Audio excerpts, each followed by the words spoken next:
अजमेर के पंचशील नगर स्थित क्षेत्रपाल हॉस्पिटल ने न्यूरो साइंस चिकित्सा के क्षेत्र में एक महत्वपूर्ण उपलब्धि हासिल की है। लंबे समय से पार्किंसन डिजीज से पीड़ित एक मरीज को अत्याधुनिक एपोमोर्फिन पंप की मदद से राहत प्रदान की गई है। यह तकनीक उन मरीजों के लिए वरदान सिद्ध हो रही है जिन पर पारंपरिक दवाओं का असर खत्म हो गया है। न्यूरो साइंस विभाग के डॉक्टर स्वप्निल समाधिया ने बताया कि पार्किंसन डिजीज एक जटिल न्यूरोलॉजिकल रोग है जो शरीर की गतिविधियों को प्रभावित करता है। इसके लक्षण जैसे कंपन, मांसपेशियों की कठोरता, गतिशीलता में कमी और चलने फिरने में कठिनाई मरीज के जीवन को प्रभावित करती है।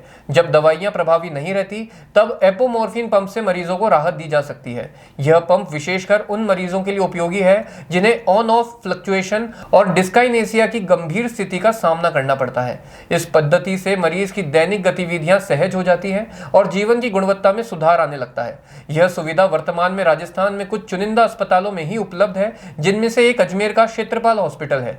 यहाँ उल्लेखनीय है कि क्षेत्रपाल हॉस्पिटल सिर्फ चिकित्सा सेवाओं में नहीं बल्कि सेवा भावना, आधुनिक तकनीक और कुशल टीम वर्क में भी अग्रणी होता जा रहा है। अस्पताल के न्यूरो साइंस विभाग ने कम समय में खुद को प्रदेश के अग्रणी संस्थानों में स्थापित कर लिया है।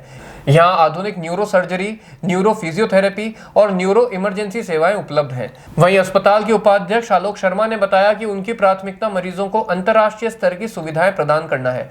निदेशक डॉक्टर रमेश क्षेत्रपाल ने इस सफल उपचार के लिए न्यूरो टीम, सहयोगी नर्सिंग स्टाफ व टेक्निकल टीम की सराहना की और उनके समर्पण को क्षेत्रपाल हॉस्पिटल की सबसे बड़ी ताकत बताया। नमस्कार, मैं doctor Swapnil Samadhiya, neuro physician Kshetrapal Ajmer.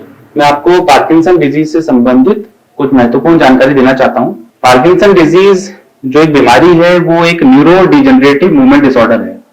इसके अंदर 4 मुख्य सिम्टम्स हमको देखने को मिलते हैं, जिसमें ट्रेमर्स का मतलब कंपन होना, ब्रेडिकाइनेसिया होना। ब्रेडिकाइनेसिया का मतलब होता है स्लोनेस आ जाती है, डे टू डे एक्टिविटीज जो होती है हमारी वो धीमी पड़ जाती है। इसी के साथ रिजिडिटी होती है जिसमें कड़कपन होता है और उसी की वजह से पोस्चरल इंस्टेबिलिटी भी होती है जिसमें मरीज बार बार गिरता रहता है। इनमें से ब्रेडिकाइनेसिया के साथ में अगर कोई भी एक सिम्टम हो, ऐसे मरीज को पार्किंसन डिजीज होने की संभावना होती है। ये बीमारी जो होती है यूजुअली एक तरफ से स्टार्ट होती है, राइट से या लेफ्ट से, और फिर धीरे धीरे पूरे शरीर को घेर लेती है। जब ये डिजीज समय के साथ बढ़ती है तो उसको एडवांस पार्किंसन डिजीज कहते हैं, जो कि मरीज को धीरे धीरे करके बेड रिडन स्टेट में ले आती है। 7 से 10 साल का समय इसके अंदर लगता है। जब शुरुआत में हम दवाई स्टार्ट करते हैं पार्किंसन डिजीज की, उस दौरान तो मरीज को बहुत अच्छा रिस्पॉन्स आता है, मगर जैसे जैसे बीमारी आगे बढ़ती है तो दवाइयों का रिस्पॉन्स कम हो जाता है या फिर उन्हीं दवाइयों की वजह से मरीज को एबनॉर्मल बॉडी मूवमेंट स्टार्ट हो जाते हैं, जिनको हम डिस्काइनेसिया कहते हैं। दवाई का असर कम होने की वजह से मरीज के ऑफ पीरियड जो होते हैं, ऑफ पीरियड का मतलब होता है जिस दौरान मरीज की एक्टिविटी बहुत स्लो होती है या फिर मरीज स्थिर रहता है, ये स्थिति समय के साथ बढ़ती चली जाती है। ऐसी स्थिति के अंदर हमारे पास कुछ ऑप्शंस रहते हैं, जिसमें से एक ऑप्शन जो होता है वह एपोमॉर्फिन इन्फ्यूजन पंप थेरेपी होती है। ये थेरेपी रिसेंटली हमने क्षेत्रपाल अस्पताल के अंदर स्टार्ट की है, जो कि एडवांस पार्किंसन डिजीज के मरीजों के लिए लाभदायक साबित हो सकती है। इस थेरेपी के अंदर एक एपोमॉर्फिन नाम की दवाई होती है, जिसका एक इन्फ्यूजन पंप लगाया जाता है। ये उन मरीजों को लगाया जाता है जिनके अंदर की पार्किंसन डिजीज डायग्नोज्ड हो और दवाइयों का असर समय के साथ कम हो गया हो, उनके ऑफ पीरियड जो होते हैं वो बढ़ गए हों या दवाइयों की वजह से कंपन बहुत ज्यादा होने लग गई हो। ऐसा ही एक मरीज, जैसा कि इंसाइट में देख रहे हैं, इस मरीज को हमने एपोमॉर्फिन पंप लगाया है, जिससे इस मरीज की जो दैनिक दिनचर्या की एक्टिविटीज है उसके अंदर से बहुत आराम मिला है। इस पेशेंट को ऑफ पीरियड जो थे वो लंबे हो गए थे और डिस्काइनेसिया थे वो भी काफी डेवलप हो गए थे दवाई का डोज बढ़ाने की वजह से। एपोमॉर्फिन पंप लगाने की सुविधा राजस्थान में बहुत ही गिने चुने अस्पतालों में ही अवेलेबल है और उनमें से एक हमारा अजमेर है, क्षेत्रपाल हॉस्पिटल। पार्किंसन डिजीज से संबंधित या एडवांस पार्किंसन डिजीज से संबंधित अगर आपको कोई भी जानकारी चाहिए, उससे संबंधित इलाज चाहिए, तो क्षेत्रपाल हॉस्पिटल में मैं डॉक्टर स्वप्निल समाधिया सुबह 10 बजे से लेकर शाम को 4 बजे तक मंडे से सैटरडे तक अवेलेबल रहता हूँ। Thank you. मैं हेमंत सिंह, ये मेरे दादाजी हैं पुखराज सिंह।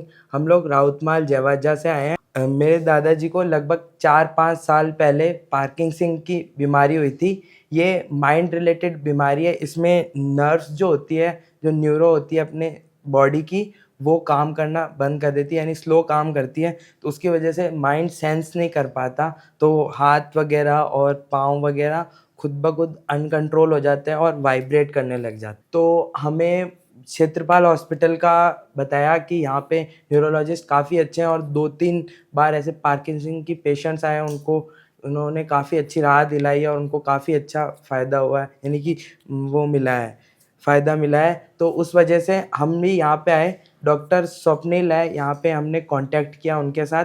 उन्होंने हमें 3-4 महीने पहले, वैसे हम इनसे 1 साल से इलाज ले रहे हैं, लेकिन 3-4 महीने पहले उन्होंने हमें सजेस्ट किया कि मेडिसिन्स की वजह से तो इनका कंट्रोल हो नहीं पा रहा है इतना और मेडिसिन बढ़ती जा रही है, तो एक बेल्ट आता है उसके लिए सजेस्ट किया था। उन्होंने पूरा प्रोसीजर बताया, सब कुछ बताया। सर ने पहले भी लगवा रखा है, पेशेंट को राहत भी मिला है, तो हमने भी ये लगवा के देखा, तो अभी देख सकते हो बहुत ही कम वाइब्रेशन है। उससे पहले जो वाइब्रेशन थी उसकी भी वीडियो आपके पास बता देंगे हम लोग, और ये जो वाइब्रेशन है वो अभी देख सकते हो आप। और अभी वॉकिंग करने में, अपना काम करने में और दिनचर्या जो पूरी होती है वो काफ़ी आसान हो गई है। पहले बहुत ही मुश्किल हो रहा था इनको, लेकिन अभी काफ़ी आसानी से ये कर पा रहे हैं। खाना भी बहुत अच्छा है, बिल्कुल पेशेंट के हिसाब से खाना है और डाइट बिल्कुल प्रॉपर मिलती है। और ये जो हॉस्पिटल है, ये पार्किंसंस के काफ़ी इलाज कर चुका है।